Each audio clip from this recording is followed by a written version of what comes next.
open the process for everybody.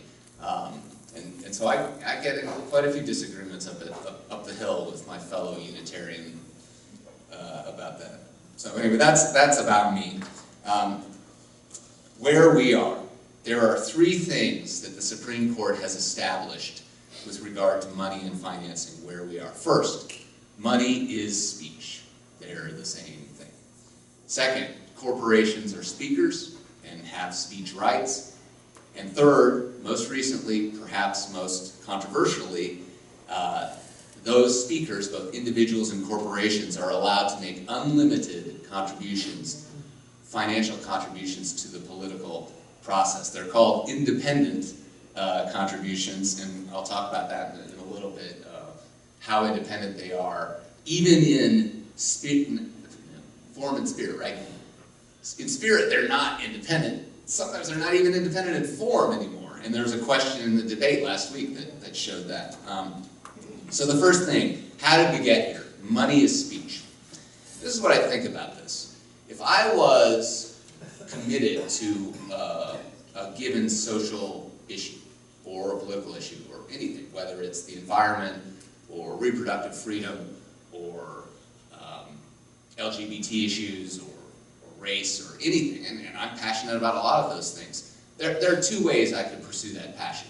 I could work tirelessly, I could volunteer, I could serve on boards, I could go out and work on projects, and that would be laudable. I mean, a lot of people do that. Or I could, say, go get a job as a corporate lawyer and make a lot of money and then spend it on those issues. And which is more noble? I mean, I don't think either is more noble. They're both ways that someone can be passionate about something.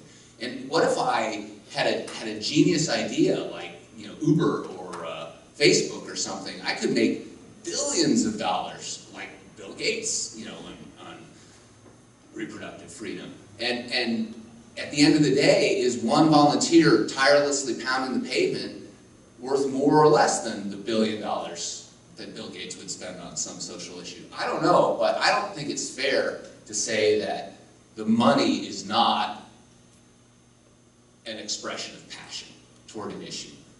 So that's my personal thought. The problem is we get corruption caused by money, and corruption caused by the people seeking that money, and perhaps corruption caused by people not using the money as an expression of their passion, but as an expression of a way to get something that they want, just like Trump said, I could pay everybody, whatever. So anyway, money is speech.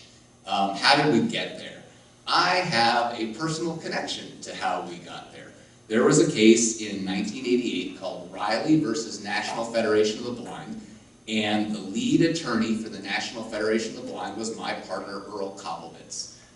He is a wonderful man, and I've known him for 30 years, and he's my mentor, partner, and friend. And he was the attorney who won this case. And here's what the case was about. North Carolina had a statute that regulated charities and how those charities raised money. And it said that, number one, there is a presumption of illegality if the charity spends more than a certain percentage on fundraising. The percentage was 25%. There was a required disclosure that before the National Federation of the Blind or a charity raised money, they had to disclose what the percentage of fundraising was. And there was a license required for the charity prior to it raising funds. And the state, you weren't allowed to raise funds without getting the license, and the state had no time limit on whether they issued you the license or not. So the Supreme Court struck down all three of those provisions. And it said, first of all, there can't be a presumption of illegality based on percentage of funds. That's paternalism. An organization is entitled to raise money the way it wants. If any of you have been involved in fundraising before, it costs money to raise money. And it's not an indication of fraud or illegality if, say, I had a dinner or these cookies over here cost money. Well, of course the organization has to spend money on the cookies. And if it didn't, or the lights, or whatever, or rent, it costs money to raise money. And you can't just say that something is fraudulent before, based on that percentage. Linda mentioned that I spoke before the Supreme Court. I didn't speak. I appeared before the Supreme Court. I helped write the brief. Earl, my partner, got to do all the talking. But it was a later case in 2001, and it was called Madigan, who was the Attorney General of Illinois, versus Telemarketing Associates. And they said that the percentage was so high it amounted to fraud. And again, there's no proof of fraud. They just said your percentage is so high it amounts to fraud. And we cited a fundraising dinner that the Illinois governor had had, and it snowed. And they ended up spending more than 100% on the steaks or whatever it was than they actually raised. And I said, well, was that fraud? You spent more than $1 to raise $1. And Justice O'Connor asked the Illinois Attorney General, well, what about this fundraising dinner? And he said, I just can't get into how misleading the other side's brief is. I don't have time to talk about it right now, and went on. And I said, Earl, did he just say to Justice O'Connor that he didn't have time to answer her question? And so Justice Brennan, right, liberal, said, and agreed with the National Federation of the Blind, said, fundraising and speech are, quote, inextricably intertwined.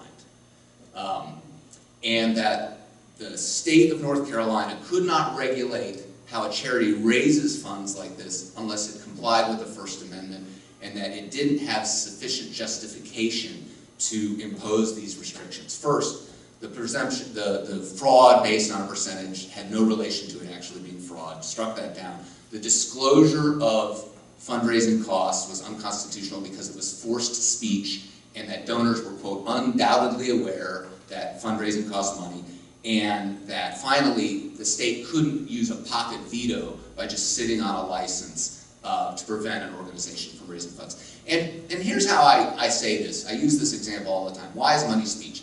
Hillary Clinton. You could say, Hillary, you can't run for president. And that's core political speech, and there's no way that any statute could say, Hillary, you can't run for president. It would be struck down like that. Or you could say, Hillary, you can't raise funds.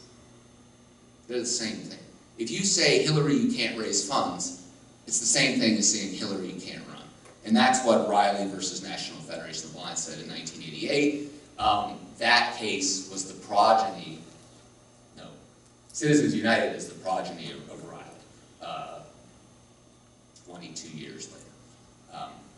And if anybody has any questions at any time, let's, I'll have questions at the end, but if you want to say something, please raise your hand and I'll call on you, or, yeah. 1980, Riley versus National Federation of the Blind, 1988. I brought a list of the cases that I am going to talk about, and a couple articles. There's a couple, I brought 3 copies, but I also sent them to Linda, so if she wants to send out a PDF of the sources, please do.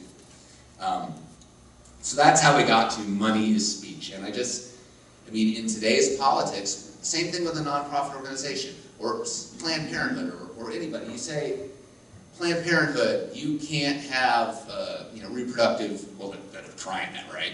But you could also say Planned Parenthood, you can't raise money, and it's the same thing. Linda, then? Yeah, and in other words, you're saying that a political party or a political action committee is the same as a charity? They are, for this purpose. They're not the same for purposes of tax deductibility or other operation, but for speech purposes, for core speech, a PAC is the same as a charity with regard to fundraising. And Riley said that fundraising is not only, it's not protected like commercial speech, it's not unprotected like fire and crowded theater, it's core speech. And the National Federation of the Blind, you think about that, you're like, well, what do they have to do with political speech? Well, there's advocacy issues, there's disability issues, there's all kinds of issues that they could be involved in politics, that Planned Parenthood could be involved in politics. Well, I didn't hear the question, but is this the same as telling League of Women Voters with our 501c3 that 25% of our advocacy, we have no cap on that? My understanding is that there is 6% for which a 501c3 can use its influence to educate and promote a cause. Absolutely. So just like Linda said, Are they exactly the same? They're exactly the same for First Amendment purposes, but for tax purposes, they can be treated differently. So the restriction you're talking about, and I mentioned it with the ACLU, some of the money you give to the ACLU, they're allowed to spend on politics, some has to go toward non-political things, and that has to do with the deductibility of the donation. So what you're talking about has to do with the tax status and how donations to Planned Parenthood are treated. I'm not going to talk about the tax code. I'm not really expert in it, but that question has to do more with the deductibility of donations rather than speech itself. I don't know if that's a really good answer. This is slightly off the subject, but if money is speech and you're a candidate and you say, I'm going to fund my own campaign, are you not denying your constituents their free speech at refusing to take their money and muzzling them?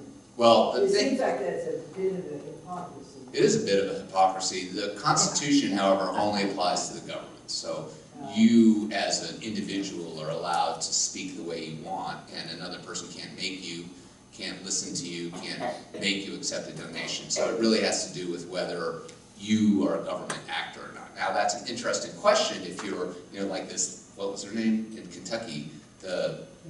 Kim Davis, now she's a government official, but your question, the First Amendment wouldn't control whether you accept a donation or not. It is a bit, hypocritical. Yeah. Yes? My question is, so ALEC, the PAC, is listed as a charity. I don't know that. I researched. Okay, 501c3 tax I deductible? don't recall the. 501c4. Yeah, so the contributions to a C4 or C6 are not. And a 527 is a super PAC, and I don't think contributions to them are deductible. No, a C4 is deductible, a C3 is. C4 is like a labor.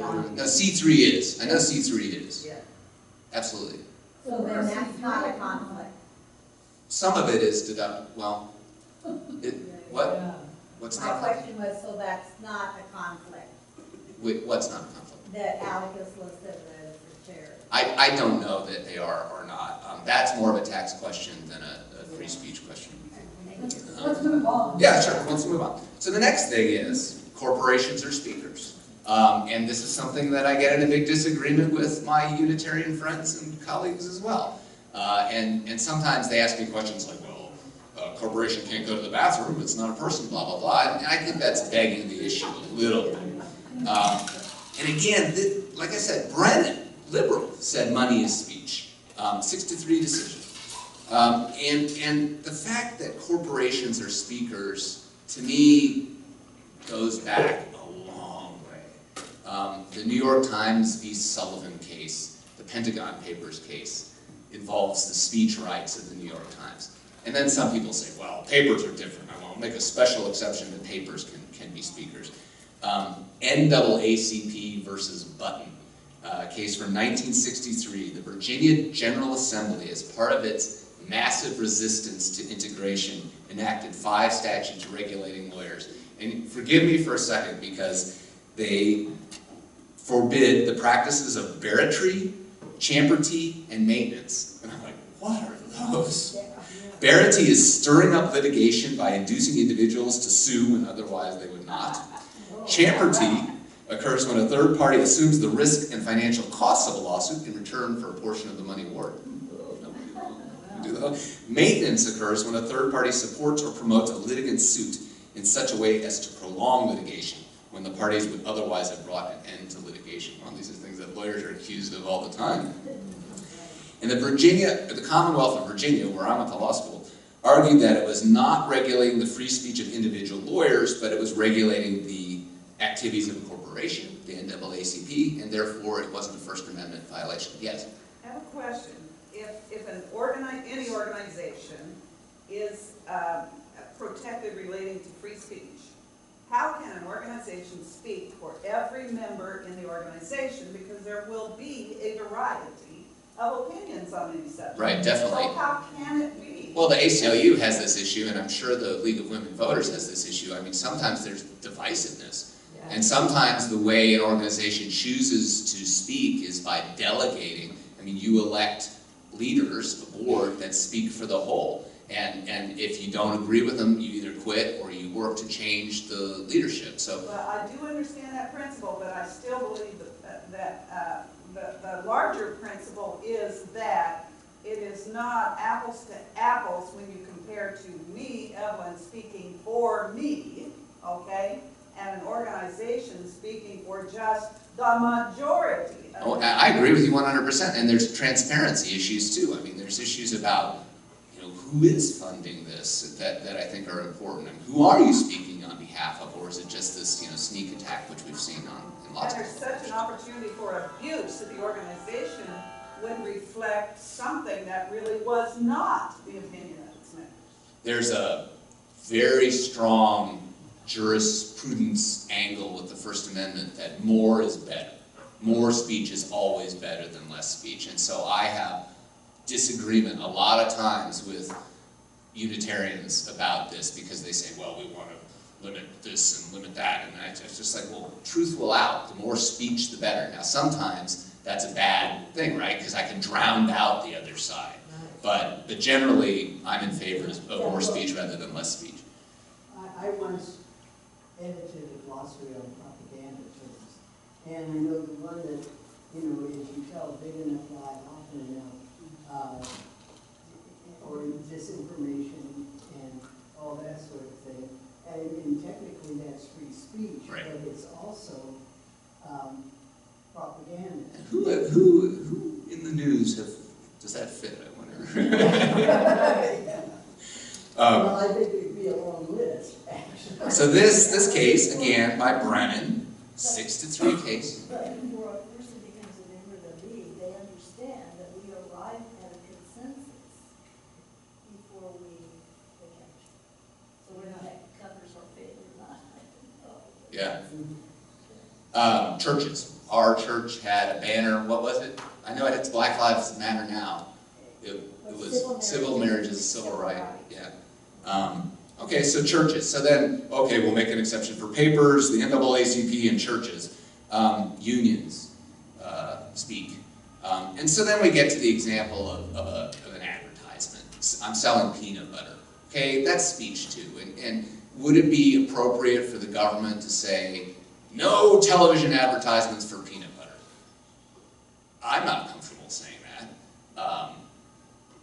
I guess somebody might be comfortable saying that. I mean, and when I talk about commercial speech being regulated at a lesser level, there are all kinds of restrictions that the government does put on commercial speech that it couldn't put on Hillary or political speech. For example, there's no hard liquor ads on TV.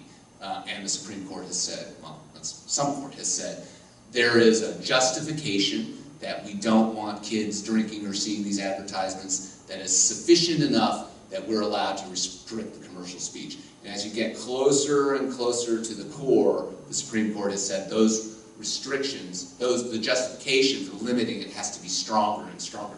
So the test at this level is called strict scrutiny. It has to be narrowly tailored to further a compelling government interest by the least restrictive means available.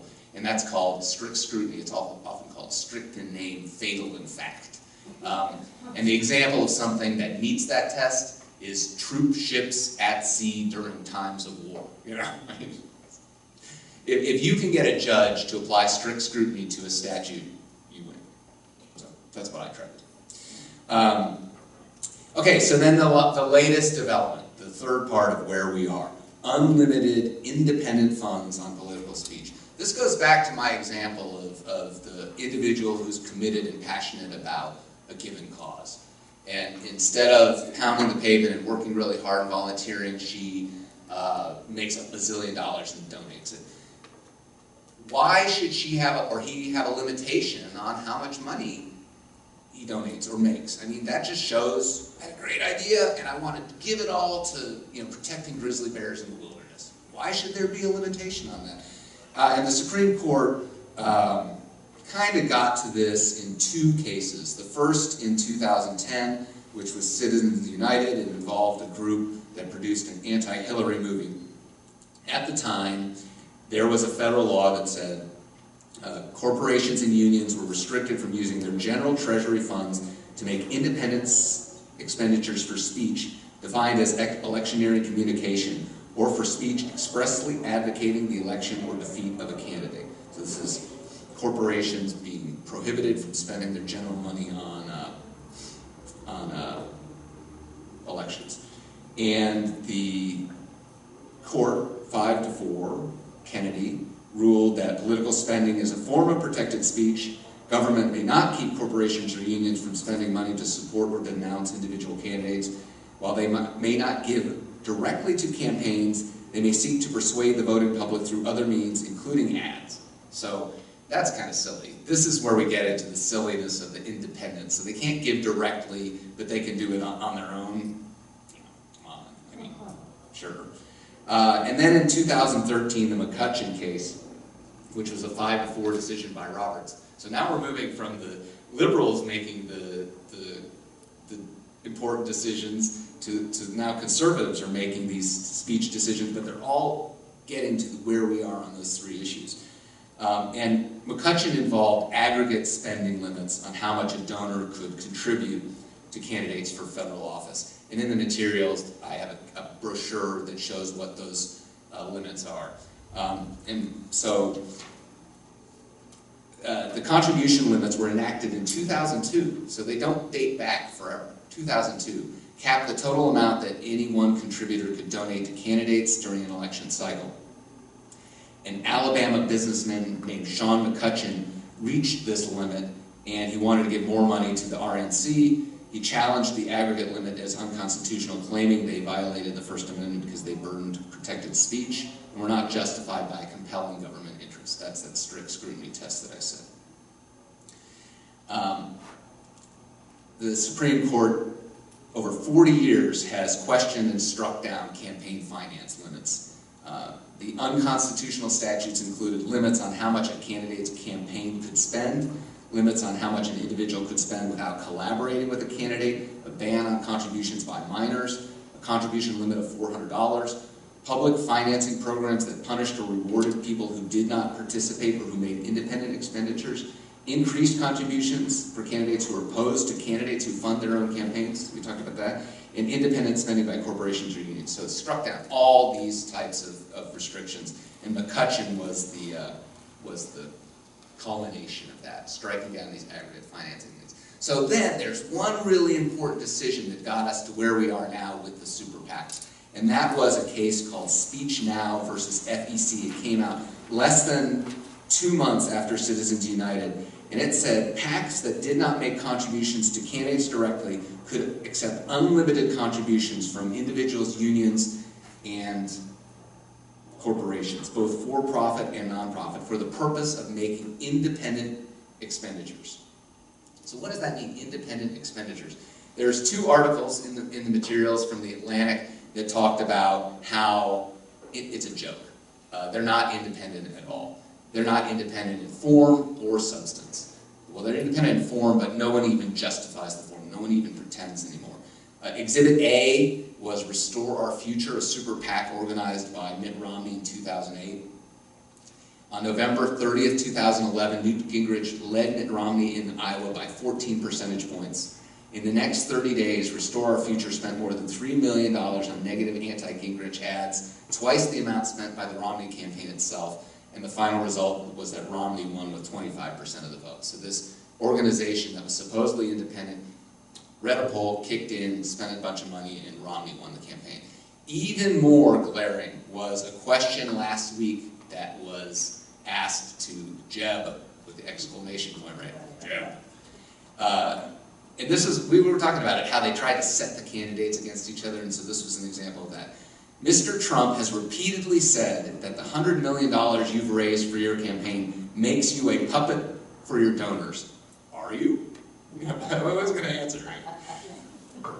But that money wasn't raised by him. It was raised by an independent PAC, independent super PAC. But the questioner and Bush said, oh no, that's my money. They didn't even try to say that it was independent.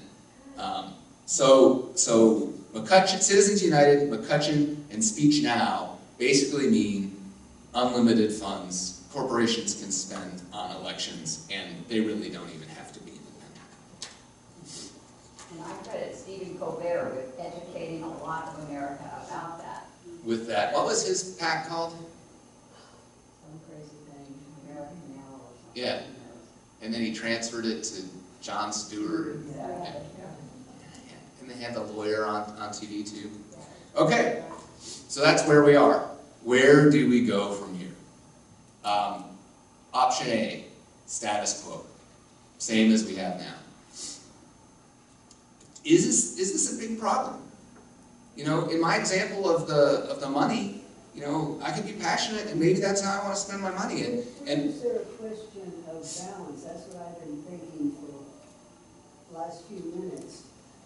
You have speech, you make something that is, well, like the Planned Parenthood video, which was edited. Is there not a right or something like in truth in advertising, or shouldn't the opposite side be given an equal amount of money to respond? that was struck down also the so-called equal access, I think it was called.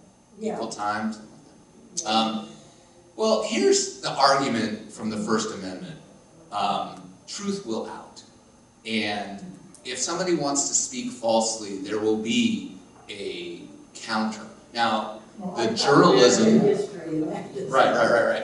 And my wife was a reporter at the Star, and she'll say, you know, that organization has been gutted, and there is no real third estate that is going to actively question those claims.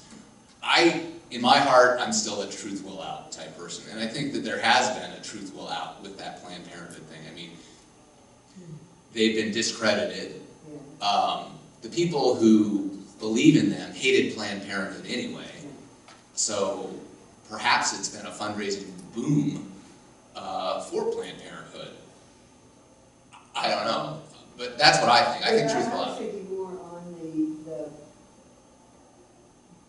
not that specific one, but when something has been out, and you say that truth will out, it seems to me that in the interest of free speech and the ability to get free speech out, there ought to be some legal method, and maybe that's what needs to be done to say, you know. And on the commercial speech side, there certainly is. There is truth in advertising rules and, you know, puffery and things like that. But when you get closer in here, I mean, you know the Falwell case where, you know, he had incest or something in an outhouse, and it clearly wasn't true, and so they sued and said, that's false, you can't say that, and the Supreme Court said, no, that's protected speech because it clearly was a joke. It Give was. everybody a gun. Do you have a question?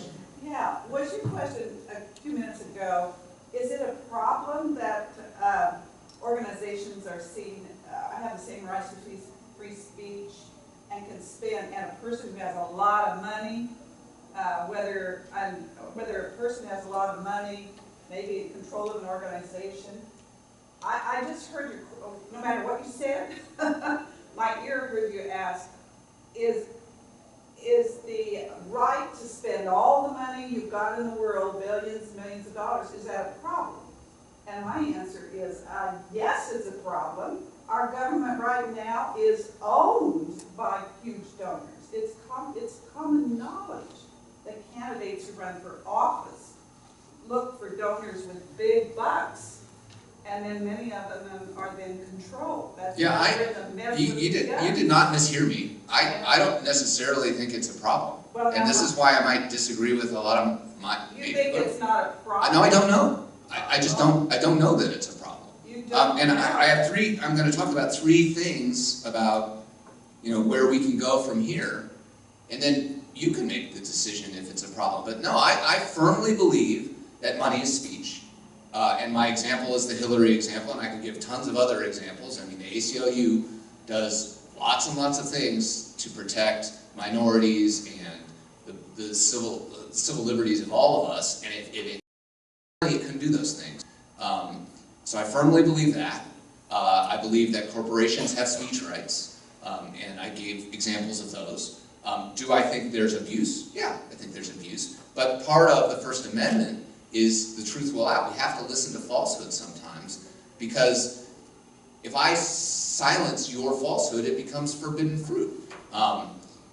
So no, I don't necessarily think there's a problem. And when I was preparing today, I know a lot about a couple things. I know a lot about money as speech. I mean, I was involved in a Supreme Court case there. I know almost as much about corporations as speakers. What I don't know a lot about are these political finance rules. And I haven't studied the problems. I'm getting into it, and one of these things down here, one of the options I'll talk about, I've personally supported, but I don't necessarily think it's a problem right now. Yes, Susan? This is a little offside, but when Donald Trump calls Mexicans rapists and robbers and all sorts, and a lot of people in this country don't really know Mexican people. I mean, there's some, that this is the first time they're introduced or a second time. And so they start thinking about people in the way that Donald Trump is taught. And that's, to me, such racism is, I mean, why, I know he's an individual, but isn't there a point where he could be sued? Well, there are sort of limits, but when he is a political figure speaking in clearly the political process, those limits are really out there. I mean, fire in a crowded theater, troop ships at wars, state secrets, stuff like that. And my response to that is, I know that they're not rapists, and when he says that, he seems like a buffoon, and it makes me want to work for his opponents and give money to his opponents. And if he was silenced in some way by paternalistic government, then his wacko crazies would just go underground, and that would be worse. That's one of the ideas behind the First Amendment. And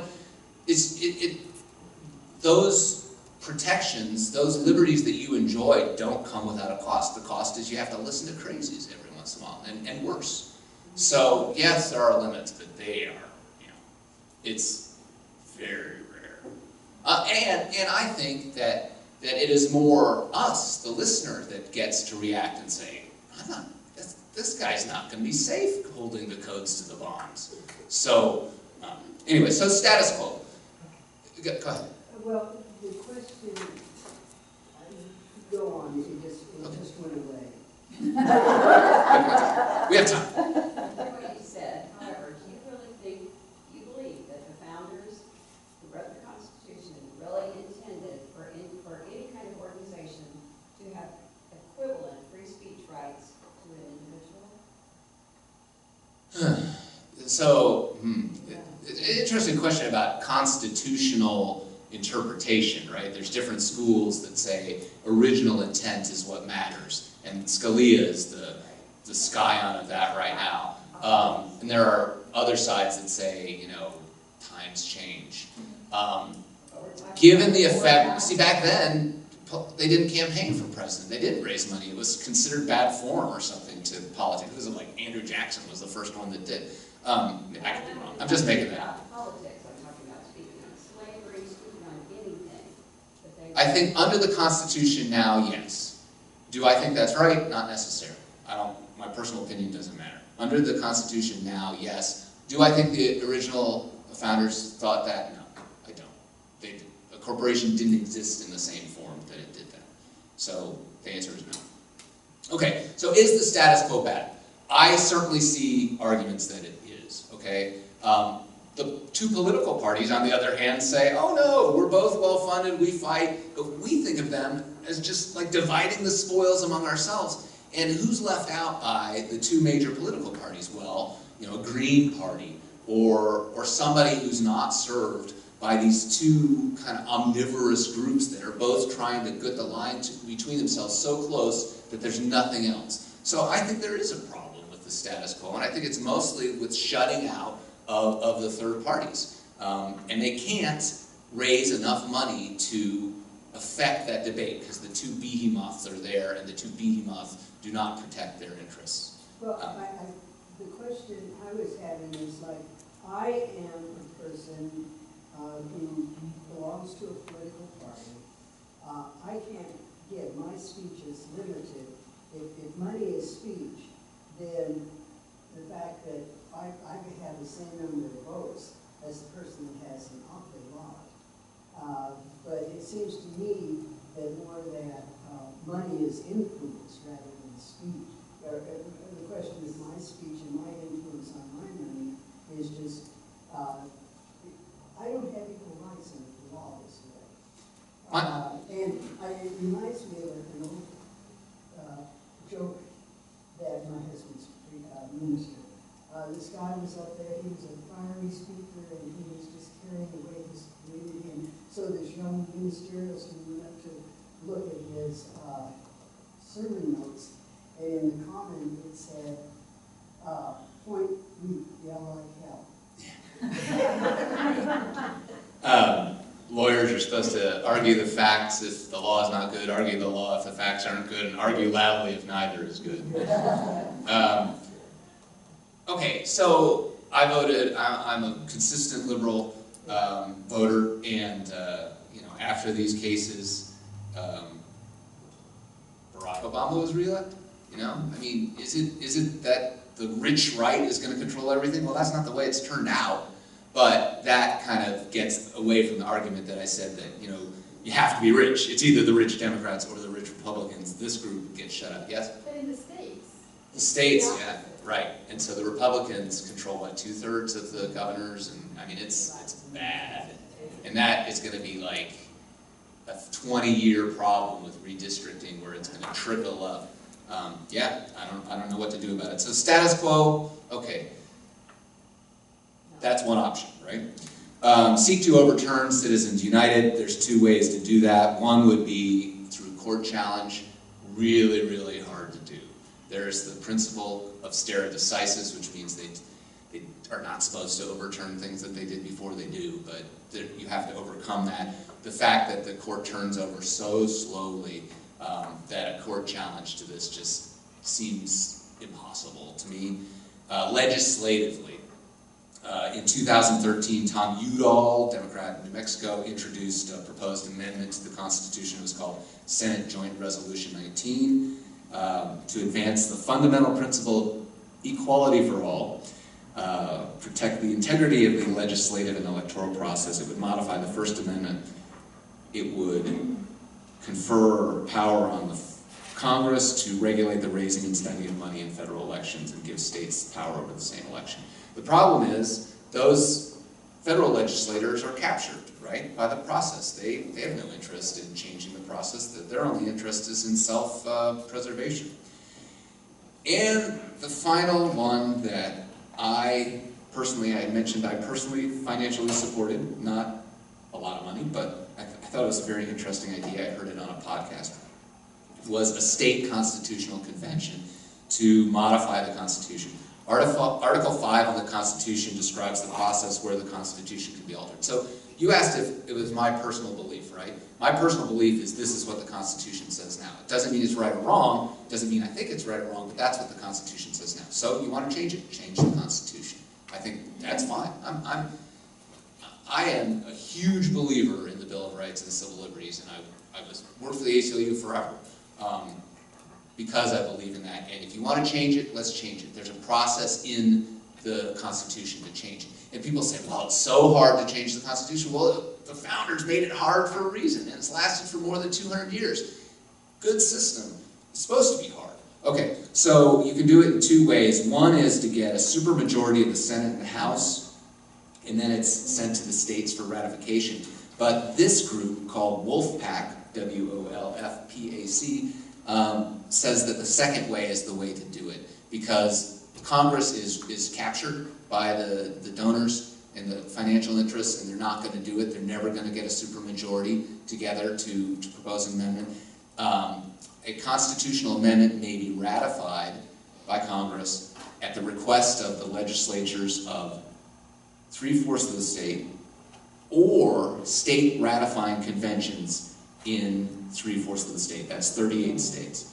So since 1789, there have been 11,539 measures which have been introduced, like this one that Udall did, only to die. So modifying the Constitution through the Congress is basically impossible.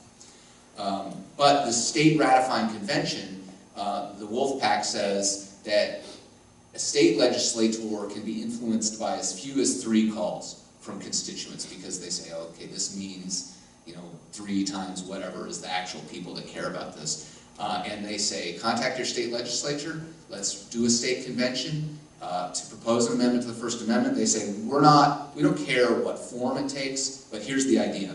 Quote, corporations are not people, they have none of the constitutional rights of human beings. Corporations are not allowed to give money to any politician directly or indirectly. No politician can raise more than $100 from any person or entity. All elections must be publicly financed. Okay? And this is the thing, you want to ask something that I truly believe in? Okay, I truly believe in public financing of elections. It's important. Okay? I think money is speech. Undeniably, I think money is speech. And I've said several examples why. Okay, if we want to get away from the corrupting influence of that money, influence on elections, make it publicly financed. If it's that important, let's do it that way. And I agree with that 100%. Take individuals' money out, let people pound the pavement, and that way all of us pay for fair elections. And I think that's appropriate. So those are the 3 ways that 3 directions we can go from here, and that's all I have.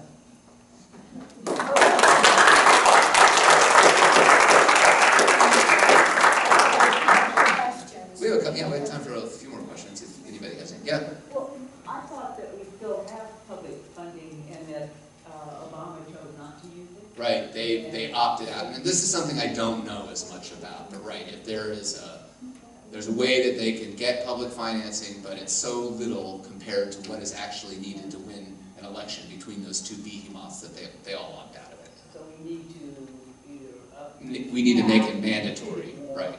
And to do so would require a constitutional amendment, because right now money is speech. And so you can't prevent a corporation or an individual from spending money the way they want to. You'd have to amend the Constitution. Well, I want to thank you very, very much. And here is your honorarium. Oh. The League of Women Voters notebook. Oh, that's good.